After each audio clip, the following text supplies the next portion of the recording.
Sir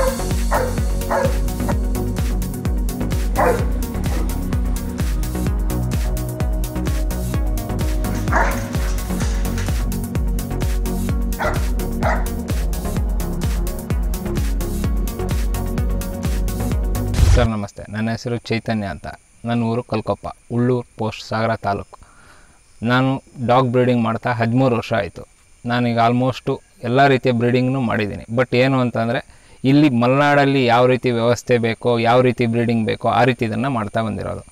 ಇಲ್ಲಿ ಮಲೆನಾಡಲ್ಲಿ ಸಾಕಕ್ಕೆ ಬರೋ ಅಂಥ ನಾಯಿಗಳಲ್ಲಿ ಆಲ್ಮೋಸ್ಟು ಡಾಬರ್ಮನ್ನು, ಜರ್ಮನ್ ಶೆಫರ್ಡು, ರಾಟ್ ವೀಲರು ಮತ್ತು ಮುದೋಳು ಸಾಕ್ತಾರೆ. ಬಟ್ ಸಾಕೋ ಅಂಥ ನಾಯಿ ಅಲ್ಲ, ಅದು ಬಯಲುಸೀಮೆ ನಾಯಿ. ಇಲ್ಲಿ ಹೇಗಿದೆ ಅಂತಂದರೆ ನಾನು ಬ್ರೀಡಿಂಗ್ ಮಾಡಿರೋ ಅಂಥದ್ದು ನಾಯಿಗಳಲ್ಲಿ ಸೈಬೀರಿಯನ್ ಹಸ್ಕೀಸ್ ಹಾಕಿದ್ದೀನಿ, ನಿಯೋಪಾಲಿಥಿನ್ ಮ್ಯಾಸ್ಟಿಫ್ಸ್ ಹಾಕಿದ್ದೀನಿ, ಮತ್ತು ಸೇಂಟ್ ಬರ್ನಾರ್ಡ್ಸ್ ಹಾಕಿದ್ದೀನಿ, ಗ್ರೇಟ್ ಡೆನ್ಸ್ ಹಾಕಿದ್ದೀನಿ, ಡಾಬರ್ಮನ್ಸ್ ಹಾಕಿದ್ದೀನಿ, ಜರ್ಮನ್ ಶೆಫರ್ಡ್ಸ್ ಹಾಕಿದ್ದೀನಿ, ಬೀಗಲ್ಸ್ ಹಾಕಿದ್ದೀನಿ, ಡ್ಯಾಶ್ಹೌಂಡ್ಸ್ ಹಾಕಿದ್ದೀನಿ. ಬಟ್ ಅದು ಯಾವುದು ಇಲ್ಲಿ ಮಲೆನಾಡಿಗಲ್ಲ ಅಂತ ಈಗ ನಾನು ಸಾಕ್ತಾ ಇರೋ ಅಂಥದ್ದು ಡಾಬರ್ಮನ್ ಮತ್ತು ಜರ್ಮನ್ ಶೆಫರ್ಡ್ 2 ಬ್ರೀಡಿಂಗ್ ಮಾತ್ರ ನಾನು ಇಲ್ಲಿ ಮೇಯ್ನಾಗಿ ಬ್ರೀಡಿಂಗ್ ಮಾಡ್ತಾ ಇರೋ ಅಂಥ ನಾಯಿ. ನಿಮಗೆ ಇದರ ಬಗ್ಗೆ ಜಾಸ್ತಿ ಹೇಳಬೇಕು ಅಂತಂದರೆ ಡಾಬರ್ಮನ್ನು ಮತ್ತು ಜರ್ಮನ್ ಶೆಫರ್ಡು ಮತ್ತು ರಾಟ್ ವೀಲರ್ ಮಲೆನಾಡಿನಲ್ಲಿ ಅದ್ಭುತವಾದ ನಾಯಿ ಸಾಕೋದಕ್ಕೆ. ಯಾವುದೇ ಸ್ಕಿನ್ ಪ್ರಾಬ್ಲಮ್ ಕಡಿಮೆ ಬರುತ್ತೆ, ಬ್ರೀಡಿಂಗ್ ಪ್ರಾಬ್ಲಮ್ ಕಡಿಮೆ ಬರುತ್ತೆ, ಮತ್ತು ಲೈಫ್ ಜಾಸ್ತಿ, ಮಳೆಗೆ ಚಳಿಗೆ ಎರಡಕ್ಕೂ ಹೊಂದ್ಕೊಳ್ಳೋ ಅಂಥ ನಾಯಿಗಳು. ಸರ್, ನಾಯಿಗಳಿಗೆ ನೀವು ಯಾವ್ಯಾವ ಥರ ಫೀಡಿಂಗ್ ಮಾಡ್ತೀರಿ ಈಗ? ನಾಯಿಗಳಲ್ಲಿ ಸರ್ ಫೀಡಿಂಗ್ ಅನ್ನೋದು ಬಂದರೆ ನೀವು ಯಾವ ರೀತಿ ಬೇಕಾದ್ರೂ ಫೀಡಿಂಗ್ ಹಾಕ್ಬೋದು. ನೀವು ಸಾಕೋದ್ರ ಮೇಲೆ ಡಿಪೆಂಡ್. ಫಸ್ಟು ಹಾಲು ಅನ್ನ ಹಾಕ್ತಾರೆ, ಮೊಸರು ಅನ್ನ ಹಾಕ್ತಾರೆ, ಅವ್ರವ್ರು ಸಾಕೋದ್ರ ಮೇಲೆ ಡಿಪೆಂಡ್. ಬಟ್ ಬ್ರೀಡಿಂಗ್ ವೈಸ್ ಬಂದಾಗ ಅದಕ್ಕೆ ಕ್ವಾಲಿಟಿ ಫುಡ್ಡುಗಳನ್ನು ಹಾಕಬೇಕಾಗತ್ತೆ. ನಾನು ಹಾಕ್ತಾ ಇರೋವಂಥದ್ದು ಫುಡ್ಡು ಚಿಕನ್ ರೈಸು ಮತ್ತು ಸ್ಮಾರ್ಟ್ ಆಟು, ಹಾಲು ಅನ್ನ, ಮೊಸರು ಅನ್ನ. ಅಂದರೆ ಒಂದೊಂದು ಟೈಮ್ ವೆರೈಟಿ ಚೇಂಜ್ ಮಾಡ್ತಾ ಹೋಗ್ತೀವಿ. ಯಾಕೆಂದರೆ ಅದರ ಕ್ಯಾಲ್ಸಿಯಮ್ಮು, ನ್ಯೂಟ್ರಿಷನ್ ಅಂಶಗಳು ಎಲ್ಲದೂ ಸಿಗ್ತಾ ಹೋಗುತ್ತೆ. ಹಾಗಾಗಿ ಎಲ್ಲದನ್ನೂ ಚೇಂಜ್ ಮಾಡ್ತಾ ಹೋಗ್ತಾ ಇರ್ತೀವಿ ಅವಾಗ. ಮತ್ತು ಒಂದೇ ರೀತಿ ಫೀಡಿಂಗ್ ಆದಾಗ ನಾಯಿಗಳು ಫೀಡಿಂಗನ್ನು ಬಿಡೋ ಅಂಥ ಚಾನ್ಸಸ್ ಜಾಸ್ತಿ ಇರುತ್ತೆ. ಇಲ್ಲಿ ಆ ವ್ಯವಸ್ಥೆ ಏನೂ ಇಲ್ಲದೆ ಇರೋದ್ರಿಂದ ನಾವು ಚೇಂಜ್ ಮಾಡ್ತಾ ಇದ್ದಾಗ ಅದಕ್ಕೂ ಟೇಸ್ಟ್ ಚೇಂಜ್ ಸಿಗ್ತಾ ಹೋಗುತ್ತೆ. ತಿನ್ನೋದನ್ನ ತಿಂತವೆ, 100% ತಿನ್ನತ್ತೆ. ಸರ್, ಈ ರಾ ಚಿಕನ್ನ ನಾಯಿಗಳಿಗೆ ಹಾಕ್ಬೋದಾ? ರಾ ಚಿಕನ್ ಹಾಕೋದು ಒಳ್ಳೇದಲ್ಲ. ರಾ ಚಿಕನ್ ಹಾಕಿದರೆ ಲಿವರು ಮತ್ತು ಅದರ ಚಿಕನಲ್ಲಿ ಇರೋಂಥ ಯಾವ್ದಾದ್ರು ವೈರಸ್ಗಳಿದ್ರೆ ನಾಯಿಗಳಿಗೆ ಬಲು ಬೇಗ ಬರುತ್ತೆ, ರೋಗಗಳು ಬಲು ಬೇಗ ಬರುತ್ತೆ, ಸ್ಕಿನ್ ಪ್ರಾಬ್ಲಮ್ಗಳು 100% ಬರುತ್ತೆ. ಹಾಗಾಗಿ ರಾ ಚಿಕನ್ ಹಾಕೋದಕ್ಕಿಂತನೂ ನೀವು ಯಾವುದೇ ಇದ್ರೂ ಬಾಯ್ಲ್ಡ್ ಮಾಡಿ ಕೊಡುವಂಥದ್ದು ಬೆಟರ್. ಸರ್, ಈ ಲಾರ್ಜ್ ಬ್ರೀಡ್ ನಾಯಿಗಳಿಗೆ ಕೇಜ್ ಸೆಟಪ್ ಯಾವ ಥರ ಮಾಡಬೇಕು? ಲಾರ್ಜ್ ಬ್ರೀಡ್ ಅಂದರೆ ಸರ್ ಈಗ 2 ರೀತಿ ಬರುತ್ತೆ.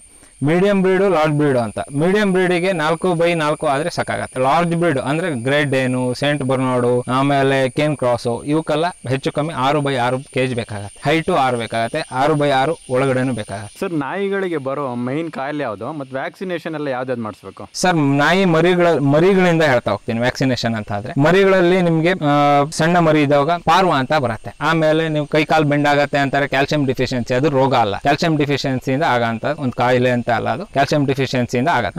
ರೋಗಗಳಲ್ಲಿ ಬರೋಂಥದ್ದು ಹೆಪಟೈಟಿಸ್ ಬರುತ್ತೆ, ಪಾರ್ವಾ ಬರುತ್ತೆ, ಆಮೇಲೆ ರೇಬಿಸ್ ಬರುತ್ತೆ, ಇನ್ನೂ ಒಂದು 5-6 ರೀತಿ ಬರುತ್ತೆ. ಯಾವ ರೀತಿ ಕೊಡಬೇಕು ಅನ್ನೋದನ್ನ ಹೇಳ್ತೀನಿ. ಮೊದಲನೇದಾಗಿ ಒಂದು ಪಪ್ಪಿಗೆ 1 ತಿಂಗಳಿದ್ದಾಗ 45ನೇ ದಿವಸ ಫಸ್ಟ್ ವ್ಯಾಕ್ಸಿನೇಷನ್ ಮಾಡಬೇಕು, 75ನೇ ದಿವಸ ಸೆಕೆಂಡ್ ವ್ಯಾಕ್ಸಿನೇಷನ್ ಮಾಡಬೇಕು, 95 ಡೇಸ್ ಮತ್ತು 3ನೇ ವ್ಯಾಕ್ಸಿನೇಷನ್ ಮಾಡಬೇಕು.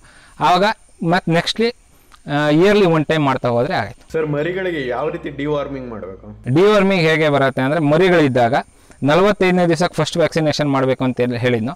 ಅದಕ್ಕಿಂತ ಒಂದು 4 ದಿವಸ ಮುಂಚೆ ಡಿವಾರ್ಮಿಂಗ್ ಮಾಡಬೇಕಾಗತ್ತೆ. ಅದು ಪರ್ ಬಾಡಿ ವೆಯ್ಟ್ 1 kgಗೆ 1 ml ಅಂತೆ ಲಿಕ್ವಿಡ್ ಹಾಕಕ್ಕೆ ಹೋಗ್ಬೇಕು. ಪರ್ ಮಂತ್ 1 ಟೈಮ್ ಹಾಕೋತಾ ಹೋಗ್ಬೇಕಾಗತ್ತೆ. ನೆಕ್ಸ್ಟ್ ಆಫ್ಟರ್ 10 kg ಒಂದೊಂದು ಟ್ಯಾಬ್ಲೆಟ್. ಅದು 10 kg ಇದ್ದರೆ 1 ಟ್ಯಾಬ್ಲೆಟು, 20 kg ಇದ್ದರೆ 1 ಟ್ಯಾಬ್ಲೆಟು, 30 kg ಇದ್ದರೆ ಮತ್ತೊಂದು ಟ್ಯಾಬ್ಲೆಟ್, ಅಂದರೆ 3 ಟ್ಯಾಬ್ಲೆಟ್ ಈ ರೀತಿ ಹಾಕೋತ ಹೋಗ್ಬೇಕಾಗತ್ತೆ. ಸರ್, ಹೊಸದಾಗಿ ಒಂದು ಮರಿ ತಂದರೆ ಅದು ಎಷ್ಟು ತಿಂಗಳಾದ್ಮೇಲೆ ಅದು ಈಟಿಗೆ ಬರುತ್ತೆ? ಸರ್, ಒಂದು ಫೀಮೇಲ್ ನೀವು ಚಾಯ್ಸ್ ಮಾಡ್ಕೊಳ್ಳೋಂಥ ಬ್ರೀಡಿಂಗ್ ಮೇಲೆ ಹೋಗುತ್ತೆ. ಅದರಲ್ಲಿ ಒಂದು ಫೀಮೇಲ್ ತಗೊಂಡೋಗ್ತೀರಾ ಅಂದರೆ ಆಲ್ಮೋಸ್ಟ್ ನೀವು ಹೆಲ್ದಿ ಆ್ಯಂಡ್ ಕ್ವಾಂಟಿಟಿ ಇರೋಂಥ ಫುಡ್ಗಳನ್ನು ಕ್ವಾಂಟಿಟಿ ಕೊಟ್ಟರೆ, ಹೆಲ್ದಿ ಇರೋಂಥ ಫುಡ್ಗಳನ್ನು ಕ್ವಾಂಟಿಟಿ ನೀವು ಜಾಸ್ತಿ ಕೊಟ್ಟರೆ, ಮತ್ತು ಅದಕ್ಕೆ ವ್ಯಾಕ್ಸಿನಿಂದ ಹಿಡಿದು ಎಲ್ಲದನ್ನೂ ಕರೆಕ್ಟಾಗಿ ಕೊಟ್ಟರೆ, ಮತ್ತು ನ್ಯೂಟ್ರಿಷನ್ನು ಮತ್ತು ಅದಕ್ಕೆ ಬೇಕಾಗೋಂಥ ಕ್ಯಾಲ್ಸಿಯಮ್ಗಳನ್ನು ಕರೆಕ್ಟಾಗಿ ಕೊಟ್ಟರೆ 8ರಿಂದ 1 ಇಯರ್ ಒಳಗೆ, 8 ಮಂತಿಂದ 1 ಇಯರ್ ಒಳಗೆ ಹೀಟಿಗೆ ಬರುತ್ತೆ. ಆಲ್ಮೋಸ್ಟು ಆ ಫಸ್ಟ್ ಹೀಟನ್ನು ಸ್ಕಿಪ್ ಮಾಡಬೇಕಾಗತ್ತೆ. ಯಾಕಾಗಿ ಅಂದರೆ ಇನ್ನೂ ಗರ್ಭಕೋಶ ಬೆಳವಣಿಗೆ ಆಗಿರಲ್ಲ. ಸೆಕೆಂಡ್ ಹೀಟ್ ಸೆಕೆಂಡ್ ಇಂಟ್ ಅಂದರೆ 1 ಇಯರ್ 2 ಮಂತ್ಸ್ 1 ಇಯರ್ 4 ಮಂತ್ಸಿಗೆ ಬರುತ್ತೆ. ಆಗ ನೀವು ಆಲ್ಮೋಸ್ಟ್ ಮೇಟಿಂಗ್ ಮಾಡಿಸ್ಬೋದು. ಸರ್, ಈ ಹೀಟಿಗೆ ಬಂದಿದ್ದ ನಾಯಿಗಳಿಗೆ ಎಷ್ಟು ದಿನ ಆದಮೇಲೆ ಕ್ರಾಸಿಂಗ್ ಮಾಡಿಸ್ಬೇಕು? ಸ್ಮಾಲ್ ಬ್ರೀಡಿಂದ 9 ರಿಂದ 13 ದಿವಸದವರೆಗೆ ಮೇಟಿಂಗ್ ಮಾಡಿಸ್ತೀವಿ. ಮೀಡಿಯಂ ಬ್ರೀಡಿಂದ 11 ರಿಂದ 15 ದಿವಸ, ಲಾರ್ಜ್ ಬ್ರೀಡಿಂದು 13, 14 ದಿವಸದಿಂದ 18 ದಿವಸದವರೆಗೂ ಇರುತ್ತೆ. ಬಟ್ 11 ರಿಂದ 18 ದಿವಸದವರೆಗೂ ಲಾರ್ಜ್ ಬ್ರೀಡಿಂಗ್ ಮೇಟಿಂಗ್ ಮಾಡಿಸ್ಬೋದು. ಸರ್, ಮೇಲ್ ಡಾಗ್ನ ನಮ್ಮ ಹತ್ರನೇ ಇಟ್ಕೊಳೋದ್ರಿಂದ ಇದು ಕ್ರಾಸಿಂಗ್ದು ಫೇಲ್ಯೂರ್ ಚಾನ್ಸಸ್ ಕಡಿಮೆ ಇರುತ್ತಾ? ಚಾನ್ಸಸ್ ಕಡಿಮೆ ಇರುತ್ತೆ. ಬಟ್ ಒಂದು ಮೇಲನ್ನು ಯೂಸ್ ಮಾಡೋ ಅಂಥದ್ದು ಒಂದು 3 ರಿಂದ 4 ವರ್ಷದವರೆಗೆ ಮಾತ್ರ ಯೂಸ್ ಮಾಡ್ಬೋದು. ಅದನ್ನ ಮೇಲನ್ನು ಯೂಸ್ ಮಾಡೋದಕ್ಕೆ ನೀವು ಬ್ರೀಡರ್ ಹತ್ರ ಹೋಗೋದು ಬೆಟರ್. ಯಾಕೆಂದರೆ ನೀವು ಮನೇಲೇ ಸಾಕಿದ್ರೆ 3 ವರ್ಷದ ನಂತರ ಮೇಲ್ ಕೌಂಟಿಂಗ್ ಕಡಿಮೆ ಆಗ್ತಾ ಹೋಗುತ್ತೆ, ಪಪ್ಪಿ ಸೈಜ್ ಕಡಿಮೆ ಆಗ್ತಾ ಹೋಗುತ್ತೆ, ಪಪ್ಪಿ ಕ್ವಾಲಿಟಿ ಕಡಿಮೆ ಬರ್ತಾ ಹೋಗುತ್ತೆ. ಒಂದು 4-5 ವರ್ಷ ಆಗ್ತಿದ್ದಂಗೆ ಮೇಲ್ಗಳನ್ನು ಬ್ರೀಡರ್ಗಳು ಚೇಂಜ್ ಮಾಡ್ತಾ ಹೋಗ್ತಾರೆ. ಹಾಗಾಗಿ ನೀವು ಮೇಟಿಂಗ್ ಮಾಡಿಸೋದಕ್ಕೆ ಯಾವಾಗಲೂ ಬ್ರೀಡರ್ ಹತ್ರ ಹೋಗೋದು ಬೆಟರ್. ಸರ್, ಎಷ್ಟು ಮೇಟ್ ಮಾಡಿಸಿದ್ರೆ ಉತ್ತಮ? ನಾರ್ಮಲಿ ಎಲ್ಲ ನಾಯಿಗಳಲ್ಲೂ 10 ರಿಂದ 15ನೇ ದಿವಸದವರೆಗೆ ಎಗ್ ರಿಲೀಸ್ ಆಗುತ್ತೆ ಅಂತ ಇರುತ್ತೆ. ಹಾಗಾಗಿ ನಾವು 11 ಒನ್ ಡೇ ಬಿಟ್ಟು 1 ಡೇ 11, 13, 15 ಮೇಟಿಂಗ್ ಮಾಡಿಸ್ಕೊಡ್ತೀವಿ. ಈಟಿಗೆ ಬಂದಿರೋದೇ ಗೊತ್ತಿರಲ್ಲ ಜನರಿಗೆ. ಅವಾಗ ಏನಾಗುತ್ತೆ ಅಂದರೆ 1 ಅಥವಾ 2 ಸಾಕು ಅಂತ ಹೇಳೋದಾಗತ್ತೆ. ಇಲ್ಲ ಮತ್ತೊಂದು ರೀತಿ ಆಗುತ್ತೆ. ಏನು ಅಂದರೆ ಈ ನಾಯಿಗಳಲ್ಲಿ ಪರ್ಟಿಕ್ಯುಲರ್ ಕೆಲವೊಂದು ನಾಯಿಗಳಲ್ಲಿ ಎಗ್ ರಿಲೀಸು 5ನೇ ದಿವಸಕ್ಕಾಗತ್ತೆ. ನಮ್ಮಲ್ಲೇ ಆಗಿತ್ತು. ಹಸ್ಕಿ ನಾಯಿ ಕ್ರಾಸಿಂಗ್ ಮಾಡಿಸಿದ್ವಿ, ಮರಿ ಹಾಕಿಲ್ಲ, ಏನೂ ಆಗಿಲ್ಲ. ಆಮೇಲೆ ತಗೊಂಡೋಗಿ ಫಿಂಗರ್ ಟೆಸ್ಟ್ ಮಾಡಿಸ್ಕೊಂಬಂದ್ಕೊಂಡು ಶಿವಮೊಗ್ಗದಲ್ಲಿ ಅಲ್ಲಿ 5ನೇ ದಿವಸಕ್ಕೆ ಎಗ್ ರಿಲೀಸ್ ಆಗುತ್ತೆ, ಮೇಟಿಂಗ್ ಮಾಡಿಸಿ ಅಂತಾರೆ. ನಾವು 5ನೇ ದಿವಸಕ್ಕೆ ಯಾವ ನಾಯಿಗಳನ್ನು ಮೇಟಿಂಗ್ ಮಾಡಿಸಲ್ಲ ನಾರ್ಮಲಿ. ಬಟ್ ಆ ನಾಯಿಗೆ 5ನೇ ದಿವಸಕ್ಕೆ ಮೇಟಿಂಗ್ ಮಾಡಿಸಿದ ಮೇಲೆ ಕನ್ಸೀವ್ ಆಯಿತು. ಹಾಗಾಗಿ ಸೈಂಟಿಫಿಕಲಿ ಹೇಳಬೇಕು ಅಥವಾ ನಾರ್ಮಲಿ ಹೇಳಬೇಕು ಗೊತ್ತಾಗಲ್ಲ ಈ ವಿಚಾರದಲ್ಲಿ. ಸರ್, ಮೇಲ್ ಡಾಗ್ ನಾವು ಕ್ರಾಸಿಂಗಿಗೋಸ್ಕರ ಇಟ್ಟಿದ್ದಾರೆ ಅಂದರೆ ಅದು ಎಷ್ಟು ವರ್ಷ ಆದಮೇಲೆ ಕ್ರಾಸಿಂಗಿಗೆ ರೆಡಿ ಆಗುತ್ತೆ? ಸರ್, ಮೇಲ್ ಡಾಗ್ ಅಂದರೆ ಮೇಲ್ ಡಾಗ್ ಅಂತ ಕೇಳಿದಾಗ ನಾನು ನಿಮಗೆ ಹೇಳ್ತಾ ಹೋಗ್ತೀನಿ. ಆಲ್ಮೋಸ್ಟ್ ಮೇಲ್ ಡಾಗ್ ಕ್ರಾಸಿಂಗ್ ಮಾಡೋವಂಥ ಏಜು 1.5 ಇಯರ್ ಮಿನಿಮಮ್ ಆಗಿರಲೇಬೇಕು. ಅದಕ್ಕಿಂತ ಮೊದಲು ಕ್ರಾಸಿಂಗ್ ಮಾಡಿದರೆ ಉಪಯೋಗ ಆಗಲ್ಲ. ಅಂದರೆ ಕನ್ಸೀವ್ ಆಗೋಂಥ ಪರ್ಸೆಂಟೇಜ್ ಕಡಿಮೆ ಇರುತ್ತೆ. ಮತ್ತು ಅದರ ಏನು 5 to 60 ಇಯರ್ ನಂತರ ಆಗುತ್ತೋ ಅದೇ ಸೇಮ್ ಕೌಂಟಿಂಗ್ ಕಡಿಮೆ ಬರುತ್ತೆ, ಕ್ವಾಲಿಟಿ ಕಡಿಮೆ ಬರ್ತಾ ಹೋಗುತ್ತೆ, ಮರಿ ಸೈಜುಗಳು ಕಡಿಮೆ ಬರ್ತಾ ಹೋಗುತ್ತೆ ಇನ್ನು ಯಂಗ್ ಏಜ್ ಆಗಿರೋದ್ರಿಂದ. ಆಮೇಲೆ ಒಂದು ನಾಯಿನ ಮೇಟಿಂಗ್ ಮಾಡಿಸೋವಂಥದ್ದು ನಾವು ಬ್ರೀಡರ್ಗಳು 1 ಡೇ ಬಿಟ್ಟು 1 ಡೇ ಮೇಟಿಂಗ್ ಮಾಡಿಸ್ತಾ ಹೋಗ್ತೀವಿ, ನೋ ಪ್ರಾಬ್ಲಮ್. ನೀವು ಏನು ಅದಕ್ಕೆ ಬೇಕಾಗಂತ ಕ್ವಾಲಿಟಿ ಫುಡ್ ಕೊಡಲೇಬೇಕಾಗತ್ತೆ. ಸರ್, ಈ ಮರಿಗಳಿಗೆ ಎಷ್ಟು ದಿನ ಆದಮೇಲೆ ಹ್ಯಾಂಡ್ ಫೀಡಿಂಗ್ ಮಾಡಬೇಕು? ಹೊರಗಡೆ ಸಿಟಿಗಳಲ್ಲಿ ಪರ್ಟಿಕ್ಯುಲರಾಗಿ ಬ್ರೀಡಿಂಗ್ ಮಾಡೋವಂಥ ಬ್ರೀಡರ್ಸ್ಗಳು ಏನು ಮಾಡ್ತಾರೆ ಅಂದರೆ ಫೀಡಿಂಗನ್ನು ಹ್ಯಾಂಡ್ ಫೀಡಿಂಗ್ ಅಂತ ಮಾಡ್ತಾರೆ. ಹ್ಯಾಂಡ್ ಫೀಡಿಂಗ್ ಅಂದರೆ ಏನಂದರೆ ಸರ್, ನಿಪ್ಪಲ್ನಲ್ಲಿ ಬಾಯಿಗೆ ಹಾಕೋತೋಗೋದು, ಬೇಗ ಗ್ರೋತ್ ಆಗುತ್ತೆ. ಸಣ್ಣ ಮರಿ 2ನೇ ದಿವಸದ ಮರಿಯಿಂದನೂ ನಿಪ್ಪಲ್ಲಿ ಗ್ರೋತ್ ಏನು ಅಂದರೆ ಸಿರ್ಲ್ಯಾಕ್ ಹಾಕ್ತಾ ಹೋಗ್ತಾರೆ, ಸ್ಯಾಮ್ಲ್ಯಾಕ್ ಹಾಕ್ತಾ ಹೋಗ್ತಾರೆ. ಅವೆಲ್ಲ ಹೆಂಗೆ ಅಂದರೆ ಗ್ರೋತ್ ಬೇಗ ಬರೋ ಅಂಥ ಫೀಡಿಂಗ್ಗಳು. ಈಗ ನಾವು ಈಗ ಹೆಂಗೆ ಅಂದರೆ ನಾವು ಹಳ್ಳಿ ಮನೆಯೊಳಗೆ ನಾವು ಒಂದು ಬ್ರೀಡಿಂಗ್ ಮಾಡ್ತಾಯಿದ್ದೀವಿ, ಇದನ್ನು ಮಾಡ್ತಾಯಿದ್ದೀವಿ ಅಂದರೆ ಹೆಲ್ದಿ ಆಗಿರಬೇಕು, ಮರಿ ಸೈಜು ಬರಬೇಕು. ಅದಕ್ಕೆ ಏನು ಮಾಡ್ತೀವಿ ಅಂದರೆ 10 ರಿಂದ 12 ದಿವಸದ ನಂತರ ಮರಿ ಕಣ್ಣು ಬಿಟ್ಟ ನಂತರ 10 ರಿಂದ 11 ದಿವಸಕ್ಕೆ ಮರಿ ಕಣ್ಣು ಬಿಡತ್ತೆ. ಕಣ್ಣು ಬಿಟ್ಟ ನಂತರ ಫೀಡಿಂಗ್ ಸ್ಟಾರ್ಟ್ ಮಾಡ್ತೀವಿ. ಅದು ಹೇಗೆ ಅಂದರೆ ಫಸ್ಟ್ 2 ಡೇಸು ನೀವು ಅವರು ಹೇಗೆ ಮಾಡ್ತಾರೋ ಅದೇ ರೀತಿ ಹ್ಯಾಂಡ್ ಫೀಡಿಂಗ್ ಮಾಡ್ತೀವಿ. ನೆಕ್ಸ್ಟು ಒಂದು ತಟ್ಟೆಯಲ್ಲಿ ಫೀಡಿಂಗ್ ಕೊಡ್ತಾ ಹೋಗ್ತೀವಿ. ಅದನ್ನು ಕಂಟಿನ್ಯೂ ಮಾಡ್ಕೊತ ಹೋಗ್ಬೋದು. ಅವ್ರು ಬಂದವರು ಭಾಳ ಜನ ಕೇಳ್ತಾರೆ, ನೀವು ಹ್ಯಾಂಡ್ ಫೀಡಿಂಗ್ ಮಾಡ್ತೀರೋ ಅಥವಾ ನೀವು ತಟ್ಟೆಯಲ್ಲಿ ಕೊಡ್ತೀರೋ ಅಂತ ಕೇಳ್ತಾರೆ. ಅದನ್ನು ನಾವು ತಟ್ಟೆಯಲ್ಲಿ ಕೊಡ್ತೀವಿ. ನಾವು ತಟ್ಟೆಯಲ್ಲಿ ಕೊಟ್ಟರೆ ತಗೊಂಡೋದವ್ರಿಗೆ ಈಸಿ ಆಗುತ್ತೆ. ಸೀದಾ ಹೋದರು ಮರಿನ ಬಿಟ್ಟರು ತಟ್ಟೆಯಲ್ಲಿ ಕೊಟ್ಟರು ಆಗೋಯ್ತು. ಇನ್ನು ಹ್ಯಾಂಡ್ ಫೀಡಿಂಗ್ ಮಾಡೋದಾಗ್ಬಿಟ್ರೆ ಅವ್ರಿಗೆ ಕಲ್ಸ್ಕೊಳಕ್ಕೆ ಭಾಳ ಟೈಮ್ ಬೇಕಾಗತ್ತೆ. ಈ ಹ್ಯಾಂಡ್ ಫೀಡಿಂಗ್ ಮಾಡೋದ್ರಿಂದ ಮರಿ ಸೈಜ್ ಬರುತ್ತೆ 100% ಗ್ರೋತ್ ಬರುತ್ತೆ. ಹೇಗೆ ಅಂದರೆ ಸರ್, ನೀವು 11 ದಿವಸ ಆದಮೇಲೆ ಕಣ್ಣು ಬಿಟ್ಟ ಮೇಲೆ ಮರಿಗಳು ನಿಧಾನ ಮೂಮೆಂಟ್ ಸ್ಟಾರ್ಟ್ ಮಾಡ್ತವೆ.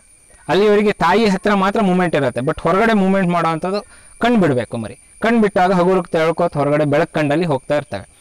ಆವಾಗ ಫೀಡಿಂಗ್ ಮಾಡೋದಕ್ಕೂ ನೀವು ಹುಟ್ಟಿದ ಮರಿಗಳಿಗೆ ನೀವು ಫೋರ್ಸ್ಫುಲಿ ಫೀಡಿಂಗ್ ಮಾಡೋದಕ್ಕೂ ವ್ಯತ್ಯಾಸ ಇರುತ್ತೆ.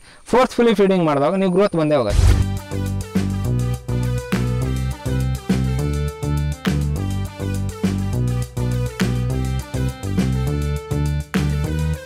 ಸರ್, ಈ ಮರಿಗಳಿಗೆ ಮತ್ತು ದೊಡ್ಡ ನಾಯಿಗೆ ಎಷ್ಟು ದಿನಕ್ಕೊಮ್ಮೆ ಸ್ನಾನ ಮಾಡಿಸ್ಬೇಕು? ಸರ್, ಮರಿಗಳಿಗೆ ಹುಟ್ಟಿದ 3 ತಿಂಗಳವರೆಗೆ ಸ್ನಾನ ಮಾಡಿಸ್ಬೇಡಿ. ಯಾಕೆಂದರೆ ಯಾವುದೇ ಒಂದು ಥಂಡಿ ಆಯಿತು ಅಥವಾ ಜ್ವರ ಬಂತು ಅಂದರೆ ಯಾವುದೇ ಒಂದು ಆಂಟಿಬಯೋಟಿಕ್ ಹಾಕೋದಕ್ಕೆ ಪ್ರಾಬ್ಲಮ್ ಆಗುತ್ತೆ, ಇಂಜೆಕ್ಷನ್ ಕೊಡೋದಕ್ಕೆ ಪ್ರಾಬ್ಲಮ್ ಆಗುತ್ತೆ. ಹಾಗಾಗಿ ಏನು ಅಂದರೆ 3 ತಿಂಗಳವರೆಗೆ ನೀವು ಸ್ಪಾಂಜ್ ಬಾತ್ ಮಾಡಿಸಿ, ಕಾಟನ್ ಬಟ್ಟೆನ ಅಥವಾ ನೀವು ಸ್ಪಂಜಲ್ಲಿ ಸ್ವಲ್ಪ ನೀರಿನ ಅಂಶ ಇಟ್ಕೊಂಡು ಒರೆಸಿ ಸ್ಮೆಲ್ ಬರ್ದಿದ್ದಂಗೆ ನೋಡ್ಕೋಬೋದು. 3 ತಿಂಗಳ ನಂತರ ಒಂದು ನಾಯಿಗೆ 15 ರಿಂದ 1 ತಿಂಗಳಿಗೆ ಒಂದು ಸರ್ತಿ ನಾಯಿಗೆ ಸ್ನಾನ ಮಾಡಿಸಿದ್ರೆ ಸಾಕಾಗತ್ತೆ. ಪರ್ ಡೇ ಕೆಲವೊಂದು ಜನ ಮಾಡ್ತಾರೆ, ಪ್ರತಿ ದಿವಸ ಸ್ನಾನ ಮಾಡಿಸ್ತಾರೆ. ಅದರಿಂದ ಆಯಿಲ್ ಕಂಟೆಂಟ್ ಕಡಿಮೆ ಆಗ್ತಾ ಹೋಗುತ್ತೆ ದೇಹದಲ್ಲಿ. ಆಯಿಲ್ ಕಂಟೆಂಟ್ ಕಡಿಮೆ ಆದಾಗ ಏನಾಗುತ್ತೆ ಅಂದರೆ ಸ್ಕಿನ್ ಪ್ರಾಬ್ಲಮ್ಗಳು ಜಾಸ್ತಿ ಆಗ್ತಾ ಹೋಗುತ್ತೆ. ಸರ್, ಒಂದು ಜಾತಿ ನಾಯಿ ತೊಗೊಬೇಕಂದ್ರೆ ಇದು ಪ್ಯೂರ್ ಬ್ರೀಡ್ ಅಂತ ಹೇಗೆ ಐಡೆಂಟಿಫೈ ಮಾಡೋದು? ಸರ್, ಒಂದೊಂದು ಪರ್ಟಿಕ್ಯುಲರಾಗಿ ಒಂದೊಂದು ಬ್ರೀಡಿಗೂ ಅದರದ್ದೇ ಆದ ಒಂದು ಚಹರೆಗಳಿರುತ್ತೆ. ಹೇಗಿರುತ್ತೆ ಅಂದರೆ ಡಾಬರ್ಮನ್ ಶೆಫರ್ಡಿಂದ ಹೇಳ್ತೀನಿ. ಆಲ್ಮೋಸ್ಟ್ ಡಾಬರ್ಮನ್ನಲ್ಲಿ ಮಾರ್ಕಿಂಗ್ ಅಂತ ಕರಿತೀವಿ, ಮತ್ತು ಆಂಗ್ಲೇಷನ್ ಅಂತ ಕರಿತೀವಿ. ಪಪ್ಪಿ ಒಳಗೆ ಅದು ಗೊತ್ತಾಗ್ತಾ ಹೋಗುತ್ತೆ. ಮತ್ತು ಅದರ ಏರ್ ಪ್ರಾಪ್ ಆಗಿರೋ ಅಂಥದ್ದು ಯಾವ ರೀತಿ ಆಗಿದೆ ಅನ್ನೋದು ನೋಡಬೇಕು, ಫೇಸ್ ಹೇಗಿದೆ ಅಂತ ನೋಡಬೇಕು. ಅದೆಲ್ಲ ನೋಡ್ಕೊಂಡು ಗೊತ್ತಾಗಬೇಕು. ಅಂದರೆ ಗೊತ್ತಿಲ್ಲ ಅಂತಂದರೆ ಆಲ್ಮೋಸ್ಟ್ ರೀಸೇಲರ್ಗಳು ಅಥವಾ ಬ್ರೀಡರ್ಗಳು ಇರ್ತಾರೆ, ಅವ್ರ ಹತ್ರ ಕೇಳಿದರೆ 100% ಎಲ್ಲರೂ ಅವ್ರ ಹತ್ರ ತಗೊಳ್ಳೇಬೇಕು ಅಂತಿಲ್ಲ. ಅದ್ರ ಬಗ್ಗೆ ನಾಲೆಡ್ಜ್ ಇಲ್ಲದೆ ಇದ್ದವರಿಗೆ ನಾಲೆಡ್ಜ್ ಹೇಳ್ಕೊಡ್ತಾರೆ, ಹಿಂಗಿರೋ ತಗೊಳ್ಳಿ ಅಂತ. ಮತ್ತು ಜರ್ಮನ್ ಶೆಫರ್ಡು, ನೀವು ಆಂಗ್ಲೇಷನ್ ಇರೋ ಅಂಥದಕ್ಕೆ ಹೋಗ್ತಿರೋ, ಬುಷಿ ಇರೋ ಅಂಥದಕ್ಕೆ ಹೋಗ್ತಿರೋ, ಅಥವಾ ಹೆವಿ ಸೈಜ್ ಇರೋ ಅಂಥಕ್ಕೆ ಹೋಗ್ತಿರೋ, ಅದು ನಿಮ್ಗೆ ಬಿಟ್ಟಿದ್ದು. ಬಟ್ ಪಂಚಿಂಗ್ ಫೇಸ್ ಅಂತ ಕರಿತೀವಿ. ಆಮೇಲೆ ಹೆಡ್ಡು, ಅದ್ರ ಇಯರ್ಸು ಹೇಗಿದೆ ಅನ್ನೋದ್ರ ಮೇಲೆ ಡಿಪೆಂಡ್ ಆಗ್ತಾ ಹೋಗುತ್ತೆ. ಸರಿ, ಪೆಟ್ ಕ್ವಾಲಿಟಿಗೂ ಮತ್ತು ಶೋ ಕ್ವಾಲಿಟಿಗೆ ಏನು ಡಿಫ್ರೆನ್ಸು? ಪೆಟ್ ಕ್ವಾಲಿಟಿಗೂ ಮತ್ತು ಗುಡ್ ಕ್ವಾಲಿಟಿ ಅಂದರೆ ಶೋ ಕ್ವಾಲಿಟಿಗೂ ವ್ಯತ್ಯಾಸ ಭಾಳ ಇರುತ್ತೆ ಸರ್.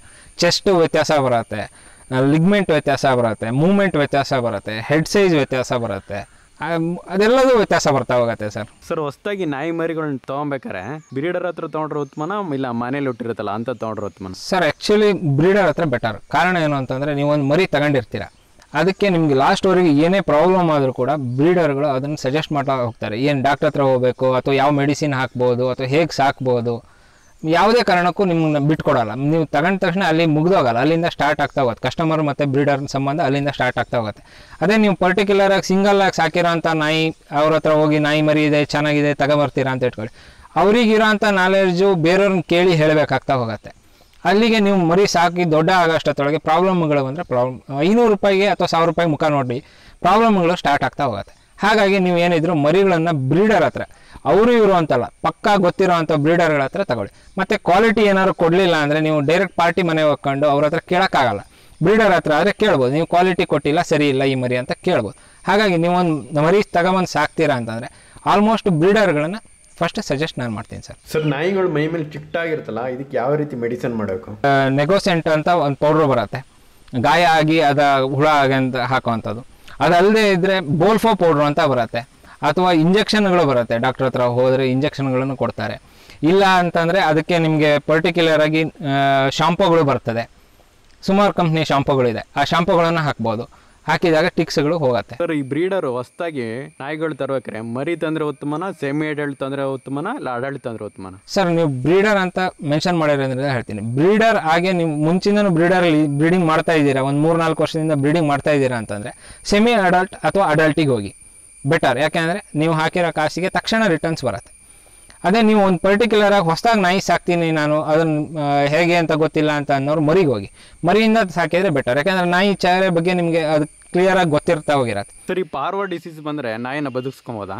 ಬದುಕಿಸ್ಕೋಬೋದು ಸರ್. ಆಲ್ಮೋಸ್ಟ್ ಫೀಡಿಂಗ್ಗಳನ್ನ ನನ್ನ ಮನೆಯಲ್ಲಿ ಕೆಲವೊಂದು ನಾಯಿ ಮರಿಗಳಾದಾಗ ಕೊಟ್ಟಿರೋ ಅಂಥ ಮರಿಗಳು ಅಲ್ಲಿ ಪಾರ್ವ ಬಂತು ಅಂತ ಹೇಳಿ ನನ್ನ ಹತ್ರ ಮೇಂಟೈನ್ ಮಾಡೋಕ್ಕಾಗ್ತಾ ಇಲ್ಲ ಅಂತ ಕೊಟ್ಟಾಗ ನಾನು ತಗೊಬಂದು ಇಟ್ಕೊಂಡು ಮೇಂಟೈನ್ ಮಾಡಿ ಕಳಿಸಿದ್ದೀನಿ. ಹೇಗೆ ಅಂದರೆ ಫೀಡಿಂಗನ್ನು ನಿಲ್ ಮಾಡಿಬಿಡ್ಬೇಕು, ಡ್ರಿಪ್ ಹಾಕಿ ಡಾಕ್ಟರ್ ಹತ್ರ ಕರ್ಕೊಂಡೋದ್ರೆ ಬದುಕಿಸ್ಬೋದು. ಸಿಮ್ಟಮ್ಸ್, ಪಾರ್ವ ಡಿಸೀಸಿನ ಸಿಮ್ಟಮ್ಸು ವಾಮಿಟ್ ಸ್ಟಾರ್ಟ್ ಆಗುತ್ತೆ, ಕಣ್ಣು ಗುಡ್ಡೆ ಒಳಗಡೆ ಹೋಗುತ್ತೆ, ಬಡ್ಡು ಹೊತ್ತತ್ತೆ, ಬ್ಲಡ್ಡು ಡಿಸೆಂಟ್ರಿ ಮಾಡುತ್ತೆ, ಊಟ ಬಿಡತ್ತೆ, ಡಿಸೆಂಟ್ರಿ ಮಾಡಿದ್ರೆ ಕೆಟ್ಟ ಸ್ಮೆಲ್ ಇರುತ್ತೆ. ಮರಿಗಳು ಹೆಲ್ದಿ ಇರೋಂಥ ಮರಿಗಳು 1 or 2 ಡೇಸ್ ಒಳಗೆ ಫುಲ್ ವೀಕ್ ಆಗಿಬಿಡುತ್ತೆ. ಸರ್, ನೀವು ಮರಿಗಳನ್ನೆಲ್ಲ ಸೇಲ್ಸಲ್ಲಿ ಯಾವ ಥರ ಮಾಡ್ತೀರಾ? ಸರ್, ಮರಿಗಳನ್ನು ಆಲ್ಮೋಸ್ಟ್ ನಾವು ಈಗ 13 ವರ್ಷದಿಂದ ಇದೇ ಫೀಲ್ಡಲ್ಲಿ ಇರೋದ್ರಿಂದ ಏನಾಗಿದೆ ಅಂದರೆ ನಾನು ಕೊಡೋವಂಥ ಕ್ವಾಲಿಟಿ ನೋಡಿ ಒಬ್ಬರ ಬಾಯಿಂದ ಒಬ್ಬರ ಬಾಯಿಗೆ ಹರ್ಡ್ಕೋತ ಹೋಗಿದೆ. ವಾಟ್ಸಪ್ಪಿಗಿದೆ, ಫೇಸ್ಬುಕ್ ಇದೆ, ಎಲ್ಲ ಕಡೆಯಿಂದ ಕಾಂಟ್ಯಾಕ್ಟ್ ಆಗಿದ್ದಾರೆ ನಮಗೆ. ಮತ್ತು ರೀಸೇಲರ್ಗಳು ಭಾಳ ಜನ ಇದ್ದಾರೆ. ನಾವು ರೀಸೇಲರ್ಗಳಿಗೆ ಮತ್ತೊಂದು ರೀಸೇಲರ್ಗಳಿಗೆ ಕೊಡ್ತೀವಿ, ಅವ್ರು ಮತ್ತೊಬ್ರಿಗೆ ಕೊಡ್ತಾರೆ, ಮತ್ತು ಪಾರ್ಟಿಗೆ ಕೊಡ್ತಾರೆ. ಹೀಗೆ ಚೇಂಜ್ ಒಬ್ಬರ ಕೈಯಿಂದ ಒಬ್ಬರ ಕೈಗೆ ಮರಿಗಳು ಚೇಂಜ್ ಆಗ್ತಾ ಹೋಗುತ್ತೆ. ಸರ್, ನಿಮ್ಮಲ್ಲಿರೋ ಮೇಲ್ ಡಾಗ್ಸಿಗೆ ಕ್ರಾಸಿಂಗಿಗೆ ನೀವು ಚಾರ್ಜ್ ಮಾಡ್ತೀರಾ ಇಲ್ಲ ಪಪ್ಪಿ ಕಂಡೀಷನ್ಗೆ ಕೊಡ್ತೀರಾ? ಸರ್, ನಮ್ಮಲ್ಲಿರೋಂಥ ಮೇಲುಗಳು ಅಂದರೆ ನನ್ನ ಮನೆಯಲ್ಲಿ ಒಂದೇ ಅಲ್ಲ, ನನ್ನ ಕಸ್ಟಮರ್ ಮನೆಗಳಲ್ಲೂ ಕೆಲವೊಂದು ಜಾತಿಗಳಿದೆ. ಅಂದರೆ ನನ್ನ ಮನೆಯಲ್ಲಿ ಪರ್ಟಿಕ್ಯುಲರ್ ಬ್ರೀಡಿಂಗ್ ಡಾಬರ್ಮನ್ ಮತ್ತು ಜರ್ಮನ್ ಶೆಫರ್ಡ್ ಮಾಡ್ತಾಯಿದ್ದೀನಿ. ನನ್ನ ಕಸ್ಟಮರ್ ಮನೆಯಲ್ಲಿ ಲ್ಯಾಬ್ ಇದೆ, ಬೀಗಲ್ ಇದೆ, ಗೋಲ್ಡನ್ ರಿಟ್ರೀವರ್ ಇದೆ, ಗ್ರೇಟ್ ಡೇನ್ ಇದೆ, ಆಮೇಲೆ ಸೈಬೀರಿಯನ್ ಹಸ್ಕಿ ಇದೆ. ಹೀಗೆ ಬೇರೆ ಬೇರೆ ವೆರೈಟಿಗಳು ಅಷ್ಟು ನಾಯಿಗಳು ನಮ್ಮ ಹತ್ರ ಇದೆ. ಅದು ಹೇಗೆ ಅಂದರೆ ಸರ್, ಎಲ್ಲಿಂದ ಬಂದಿದ್ದಾರೆ ಅಂತ ನೋಡ್ತೀವಿ. ಒಂದು ಮರಿ ನಾವು ಪಪ್ಪಿ ಟರ್ಮ್ಸಿಗೆ ಕೊಟ್ಟರೆ ಇಲ್ಲಿಂದ ಶಿವಮೊಗ್ಗದಿಂದ ಬಂದರು ಅಂತ ಇಟ್ಕೊಳ್ಳಿ ಸರ್, ಇಲ್ಲಿಂದ ಒಂದು 50 ಕಿಲೋಮೀಟರ್ಸ್ ಅಥವಾ 60 ಕಿಲೋಮೀಟರ್ಸ್ ನಂತರದಿಂದ ಬಂದರು ಅಂದರೆ ನಾವು ಅಲ್ಲಿಗೆ ಹೋಗಿ ಮರಿ ತಗೊಬಂದು ಕೊಡೋಕೆ ಕಷ್ಟ ಆಗುತ್ತೆ. ಆವಾಗ ಏನು ಮಾಡ್ತೀವಿ, ಕ್ಯಾಶ್ ಮೇಟಿಂಗ್ ಅಂತ ಹೇಳ್ತೀವಿ. ಇಲ್ಲೇ ಲೋಕಲ್ ಒಂದು ಸರೌಂಡಿಂಗ್ ಒಂದು 20-25 ಕಿಲೋಮೀಟರ್ಸ್ ಸರೌಂಡಿಂಗಲ್ಲಿ ಇದ್ದರೆ ಅವರಿಗೆ ಪಪ್ಪಿ ಟರ್ಮ್ಸಿಗೆ ಮೇಟಿಂಗ್ ಬಿಟ್ಕೊಡ್ತೀವಿ ಸರ್. ಸರ್, ಮುಂದಿನ ದಿನಗಳಲ್ಲಿ ಹಸು ಸಾಕಾಣಿಕೆ ಮತ್ತು ಕುರಿ ಸಾಕಾಣಿಕೆ ಥರ ಈ ನಾಯಿ ಸಾಕಾಣಿಕೆ ನಾವು ಕಮರ್ಷಿಯಲ್ ಆಗಿ ಮಾಡ್ಬೋದಾ? ಸರ್, ಆಲ್ಮೋಸ್ಟ್ ಈಗ ಅದನ್ನೇ ಮಾಡ್ತಾ ಇದ್ದಾರೆ, ನಾನು ಕಮರ್ಷಿಯಲ್ ಆಗಿ ಮಾಡ್ತಾಯಿದ್ದೀನಿ. ಬಟ್ ಮುಂದಿನ ದಿನಗಳಲ್ಲಿ ಅಂದರೆ ಈಗಿನ ಕಾಲೇಜ್ ಹುಡುಗರು ಆಲ್ಮೋಸ್ಟ್ ಇದಕ್ಕೆ ಇಂಟ್ರೆಸ್ಟ್ ತೋರಿಸ್ತಾ ಇದ್ದಾರೆ. ಹೇಗೆ ಅಂತಂದರೆ ಒಬ್ಬೊಂದು ಕಾಲೇಜಿಗೆ ಹೋಗೋ ಅಂಥವನು 2 ನಾಯಿ ಫೀಮೇಲ್ಸ್ ಆಗ್ತಾಯಿದ್ದಾನೆ. ಅವನು ಕಾಲೇಜು ಫ್ರೀ ಟೈಮಲ್ಲಿ ಬ್ರೀಡಿಂಗ್ ಮಾಡ್ತಾನೆ, ಆಮೇಲೆ ರೀಸೇಲಿಂಗ್ ಮಾಡ್ತಾನೆ, ಕಾಲೇಜ್ ಹುಡುಗರಿಂದ ಕಾಂಟ್ಯಾಕ್ಟ್ ಆಗ್ತಾ ಇರತ್ತೆ, ಹೊರಗಡೆ ಅವ್ರನ್ನ ಹತ್ರಕ್ಕೆ ಹೋಗಿ ಮತ್ತೆ ಮರಿಗಳನ್ನ ತರೋವಂಥದ್ದು ಕೊಡೋ ಅಂಥದ್ದು, ನಾಯಿಗಳನ್ನ ಜಾಸ್ತಿ ಸಾಕೋಂಥದ್ದು ಮಾಡ್ತಾ ಇದ್ದಾರೆ. ಅಂದರೆ ಈಗಲಿಂದನೇ ಇಂಟ್ರೆಸ್ಟ್ ತೋರಿಸ್ತಾ ಇರೋದ್ರಿಂದ ಮುಂದಿನ ದಿನದಲ್ಲಿ ಇದಕ್ಕಿಂತಲೂ ಜಾಸ್ತಿಯಾಗಿ ಬೆಳೆಯುತ್ತೆ. ನಾಯಿಯ ಒಂದು ವ್ಯಾಪಾರ ಅನ್ನೋದು ಇದಕ್ಕಿಂತ ಜಾಸ್ತಿಯಾಗಿ ಬೆಳೆಯುತ್ತೆ 100% ಸರ್. ಇದಕ್ಕೆ ಮಾರ್ಕೆಟ್ ಹೇಗಿದೆ ಸರ್? ಕ್ವಾಲಿಟಿ ಮೇಲಿದೆ ಸರ್, ಕ್ವಾಲಿಟಿ ಮೇಲೆ ಡಿಪೆಂಡ್ ಆಗ್ತಾ ಹೋಗುತ್ತೆ. ಏನು ಅಂದರೆ ಈಗ ನಾನು ಫಸ್ಟಿಗೆ ಹೇಳ್ದಂಗೆ ಸರ್, ಕಲರ್ ಇರೋಂಥ ಬೆಳ್ಳಗಿರೋದೆಲ್ಲ ಹಾಲಲ್ಲ ಅಂದಂಗೆ, ಕಲರ್ ಇರೋಂಥ ನಾಯಿಗಳೆಲ್ಲ ಅದೇ ಜಾತಿಗೆ ಸೇರಿರಲ್ಲ. ಅದಕ್ಕೆ ಬ್ರೀಡಿಂಗ್ ಬಗ್ಗೆ ಅಥವಾ ಆ ನಾಯಿ ಪರ್ಟಿಕ್ಯುಲರ್ ಬ್ರೀಡ್ ಬಗ್ಗೆ ಗೊತ್ತಿರಬೇಕಾಗತ್ತೆ, ಹೇಗಿದೆ ಅದನ್ನು ಹೆಂಗೆ ತಗೋಬೋದು ಅಂತ. ಅದ್ರ ಮೇಲೆ ರೇಟ್ ಡಿಪೆಂಡ್ ಆಗ್ತಾ ಹೋಗುತ್ತೆ. ನಾರ್ಮಲಿ ನಾನು ಹೇಳ್ತಾ ಇರೋಂಥದ್ದು ಡಾಬರ್ಮನ್ ಮರಿಗಳಿಗೆಲ್ಲ ಒಂದು 5 to 10 ಇದೆ, ಜರ್ಮನ್ ಶೆಪರ್ಡಿಗೆಲ್ಲ ಒಂದು 8 to 15ವರೆಗೂ ಇದೆ. ಈ ನಾರ್ಮಲ್ ಬ್ರೀಡಿಂಗ್ ನಾನು ಹೇಳ್ತಾ ಇರೋದು, ಶೋ ಕ್ವಾಲಿಟಿ ಮತ್ತೊಂದು ಅಂತಲ್ಲ, ನಾರ್ಮಲ್ ಇದ್ರದ್ದು ಹೇಳ್ತಾ ಇರೋದು. ಲ್ಯಾಬಿಗೆಲ್ಲ ಹೇಗಿದೆ ಅಂದರೆ ಒಂದು 7 to 12, 14ವರೆಗೂ ಇದೆ. ಅಂದರೆ ಕ್ವಾಲಿಟಿ ಮೇಲೆ ಡಿಪೆಂಡ್ ಆಗ್ತಾ ಹೋಗುತ್ತೆ ಸರ್. ಅದು ಬೇರೆ ಪ್ರಾಣಿಗಳ ಥರ ಸೇಲ್ ಮಾಡೋಕ್ಕೆ ಏನು ಕಷ್ಟಪಡೋ ಅವಶ್ಯಕತೆ ಇಲ್ಲ ಇದಕ್ಕೆ. ಆಲ್ಮೋಸ್ಟ್ ಎಲ್ಲ ಕಡೆ ಬ್ರೀಡರ್ಸ್ಗಳು ಮತ್ತು ರೀಸೆಲರ್ಗಳು ಇರೋದ್ರಿಂದ 100% ಆಗಿ ನಾನು ಗ್ಯಾರಂಟಿ ಕೊಡ್ತೀನಿ, ಸೇಲ್ ಮಾಡೋದು ಕ್ವಾಲಿಟಿ ಇರೋಂಥ ನಾಯಿನೇ ಸೇಲ್ ಮಾಡೋ ಅಂಥದ್ದು ಕಷ್ಟ ಇಲ್ಲ ಸರ್. ಕ್ವಾಲಿಟಿ ಇಲ್ಲದೇ ಇರೋಂಥ ನಾಯಿಗಳನ್ನ ಭಾಳ ಜನ ರೀಸೆಲರ್ಗಳು ತಗೊಂಡು ಮಾರಲ್ಲ. ನಾಳೆ ಕಸ್ಟಮರ್ ಬಂದು ಯಾಕೆ ಹೀಗೆ ಕೊಟ್ಟೆ ಅಂತ ಕೇಳಿದ್ರೆ ಪ್ರಾಬ್ಲಮ್ ಆಗುತ್ತೆ. ಹಾಗಾಗಿ ಕ್ವಾಲಿಟಿ ಇಲ್ಲದೇ ಇರೋಂಥದ್ದನ್ನ ಮಾರೋದು ಕಷ್ಟ ಇದೆ. ಕ್ವಾಲಿಟಿ ಇರೋಂಥ ನೀವು ಮರಿ ಸಾಕುವಾಗ ಚಾಯ್ಸ್ ಹೇಗಿದೆ ಅನ್ನೋದ್ರ ಮೇಲೆ ಡಿಪೆಂಡ್ ಆಗ್ತಾ ಹೋಗುತ್ತೆ. ಕ್ವಾಲಿಟಿ ಇರೋಂಥ ಮರಿ ಸಾಕಿದರೆ ನೆಕ್ಸ್ಟ್ ಕ್ವಾಲಿಟಿ ಇರೋಂಥ ಮರಿಗಳು ಬರುತ್ತೆ, ಅವಾಗ ಮಾರೋದಕ್ಕೆ ಈಸಿ ಆಗುತ್ತೆ. ಸರ್, ಈಗ ಹೊಸದಾಗಿ ಒಬ್ರು ತೋಟಕ್ಕೆ ನಾಯಿ ಸಾಕ್ಬೇಕಂದ್ರೆ ಯಾವ ತಳಿ ನಾಯಿ ಉತ್ತಮ, ಮತ್ತೆ ಮನೆಗೆ ಸಾಕ್ಬೇಕಂದ್ರೆ ಯಾವ ತಳಿ ನಾಯಿ ಉತ್ತಮ? ಸರ್, ಅವರು ತೋಟಕ್ಕಾಗಿ ಸಾಕ್ತೀನಿ ಅನ್ನೋದಕ್ಕಿಂತನೂ ನಾಯಿ ಯಾವ್ದು ಅಂದರೆ ಅದು ಒಂದೊಂದಕ್ಕೆ ಬ್ರೀಡಿಂಗಲ್ಲಿ ಹೇಗಿದೆ ಅಂದರೆ ಸರ್, ಡಾಬರ್ಮನ್ನು, ಜರ್ಮನ್ ಶೆಪರ್ಡು, ರಾಟ್ವೀಲರ್ಗಳು, ನೀವು ಮಲೆನಾಡು ಅಥವಾ ತೋಟಕಾಯ ಅಂತ ನಾಯಿಗಳು ಆಲ್ಮೋಸ್ಟ್ ನಿಮಗೆಲ್ಲ ಇದಕ್ಕೂ ಹೊಂದಿಕೆ ಆಗತ್ತೆ. ಇನ್ನು ಮನೆ ಒಳಗೆ ಸಾಕ್ತೀರಾ ಅಂದರೆ ಲ್ಯಾಬರ್ಡರು, ಗೋಲ್ಡನ್ ರಿಟ್ರೀವರು, ಅದಕ್ಕೂ ಮತ್ತು ರಿಟ್ರೀವರು ಅಲ್ಲ ರಾಟ್ವೀಲರು ಮತ್ತು ಜರ್ಮನ್ ಶೆಪರ್ಡು ಎಲ್ಲ ಬರ್ತಾ ಹೋಗತ್ತೆ. ಬಟ್ ತೋಟಕ್ಕಾಗಿ ಲ್ಯಾಬು ಮತ್ತು ರಿಟ್ರೀವರ್ ಎಲ್ಲ ಬರಲ್ಲ. ಈಗ ಸಣ್ಣ ತಳಿಗಳಿಗೆ ಹೋಗಬೇಕು ಅಂದರೆ ನೀವು ತೋಟ ಕಾಯೋದಾದ್ರೆ ಡ್ಯಾಶ್ ಹೌಂಡ್ ಸಾಕ್ಬೋದು, ಬೀಗಲ್ ಸಾಕ್ಬೋದು, ಅವೆಲ್ಲ ಬೇಟೆ ಆಡೋ ಅಂಥ ನಾಯಿಗಳು. ಪೊಮೇರಿಯನ್ ತಗೊಂಡೋಗಿ ನೀವು ತೋಟ ಕಾಯ್ತೀನಿ ಅಂದರೆ ಆಗಲ್ಲ. ನಾಯಿ ಸೈಜ್ಗಿಂತನೂ ಅದು ಪರ್ಟಿಕ್ಯುಲರಾಗಿ ಒಂದೊಂದು ಬ್ರೀಡಲ್ಲಿ ಅದ್ರದ್ದು ಸ್ಟ್ಯಾಟಿಸ್ಟಿಕ್ ಬರುತ್ತೆ, ಹಿಂಗೆ ಬರಬೇಕು, ಈಗ ಓಡಬೇಕು, ಹಿಂಗೆ ನಡಿಬೇಕು, ಇಂಥದ್ದು ನನ್ನ ಕಾಯಬೇಕು ಅನ್ನೋದಿರತ್ತೆ. ಅದನ್ನು ನಾವು ಮುದ್ದು ಮಾಡೋದಕ್ಕೆ ನಾವು ಏನು ಅಂತ ಗೊತ್ತಿಲ್ಲದೆ ನಾವೇನು ಮಾಡ್ತೀವಿ ಅಂದರೆ ಮನೆಗೆ ತಗೊಂಡೋಗ್ಬಿಡ್ತೀವಿ. ನಂಗೊಂದು ನಾಯಿ ಬೇಕು, ಬೆಳ್ಳಗಿದೆ, ಚೆನ್ನಾಗಿದೆ, ಲ್ಯಾಬ್ ತಗೊಂಡೋಗ್ಕೊಂಡು ನಂಗೆ ತೋಟ ಕಾಯಕ್ಕೆ ಬೇಕು ಅಂತ ಆಮೇಲೆ ಹೇಳ್ತಾರೆ, ಅದು ಬರಲ್ಲ, ಹಂಗಾಗ್ಬಿಡತ್ತೆ.